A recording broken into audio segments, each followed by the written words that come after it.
मैं अपने वालिदैन के साथ नेकी कैसे करूं? अगर मेरे कोई वालिद या मेरी वालदा या दोनों इस दुनिया से चले गए तो सामने मोहतरम शब जुम्मा, यानी कि आज हमने जो इस दिन का इंतखाब किया कि शब जुम्मा वालिदैन,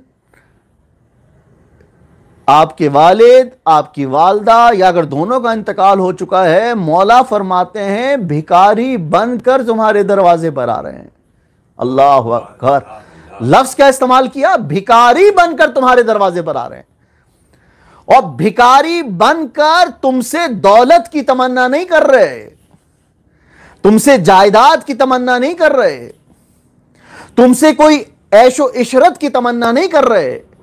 हर शब जुम्मा मरहुमीन वालदैन या आपके चाहने वाले आपके दरवाजे पर भिखारी बनकर आते हैं और क्या चाहते हैं कि उनका बेटा, उनकी बेटी, उनकी जोजा, उनके बहन भाई, उनके मोहब्बत करने वाले फकत एक सूरह फातिहा पढ़कर मरहूम को हदिया कर दें। अल्लाह अकबर, अल्लाह अकबर। यानी कि मालूम क्या हुआ कि जो भिखारी बनकर आ रहे हैं वो हमारी ऐशो इशरत नहीं मांग रहे, वो हमारी चाहत नहीं मांग रहे, वो हमसे पैसे के तलबगार नहीं हैं, वो फकत एक सूरह फातिहा के तलबगार हैं।